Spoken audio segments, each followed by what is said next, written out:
Hi, today we're going to talk about using BL.INK for retail and in-store signage. So if you've ever walked into a store and you've seen somebody who's printed a really long URL with multiple characters, multiple sections, lots of slashes, especially if they take the time to actually put some of the attribution characters around it, some tracking variables and so forth, they can be dozens, if not hundreds of characters long. Nobody's ever going to type that in. And if they do, the problem is they're likely going to have a letter wrong or some character's going to be in the wrong place. They're going to get an error message. Or in some cases, I've even typed in these URLs and taken that time and effort only to find out that the page itself is no longer there, that it's moved, it was changed, and that I just don't have access to the content. It can be really frustrating and create a really bad impression and experience not only for your customer, but also for your brand, and ultimately killing that time and effort you took to create that campaign and program.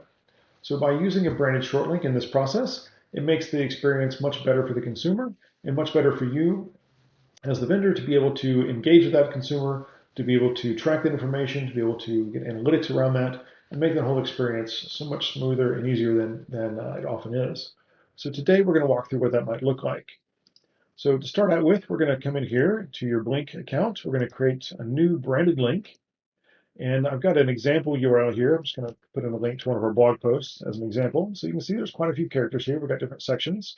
Um, so when I type this in, by default, it has a randomized keyword, but we're going to go ahead and put in a call to action here. So we're going to call this holiday as an example. So I've got my blink.news/holiday. So very short, very simple, very easy to see, very easy to type. Is a keyword that's recognized. Inside of BL.INK, our keywords are not case sensitive. So whether I type in a capital H or a lowercase h, it makes no difference to our platform. So if somebody happens to have their caps lock on their phone, that's fine. If they don't, that's fine too. However you want to structure it, it works out great. So here in our description, I'm going to say this is our holiday blog post. And then over here on the right-hand side, I can choose to share this with my groups. I can tag this based on a campaign or based on a particular event. I can get notified when somebody actually clicks on this. A lot of times we have links that are created well in advance. So you might create this link, be it days, weeks, or months in advance of when that's actually going to be printed and placed in store. And so I might want to get notified when somebody actually clicks on that. So I know that my campaign is live and it's out there in the wild. So if I turn on notifications, I'll get an email for the first 10 clicks that come to this link. My redirect type, and then our actions. Maybe this action is only valid. This link will expire, say, on January 1st. So I want to automatically choose to archive this link based on that date. I can do that as well. So a lot of different options on how we create that link. And coming in here, I just click on the Save button, and now my short link is going to be ready. And I can use the blink.news/holiday for my print information for my in retail, in store, any kind of signage that I want to do. Again, when I'm looking at this in large print, super easy on billboard. I can see this on a flyer. I can put it on signage. I can put it underneath the product. I can put it on a receipt or at the register. It's easy to see, easy to remember, and easy to engage with for anyone who wants to engage in that particular campaign.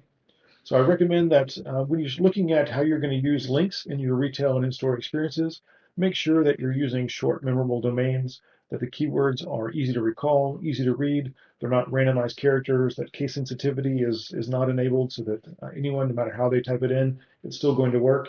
You really only have that one brief moment to engage with that audience member successfully and easily. And so anything you can do to make their life better, they're definitely going to appreciate it, and you ultimately are going to get more value out of that campaign and more return for your investment.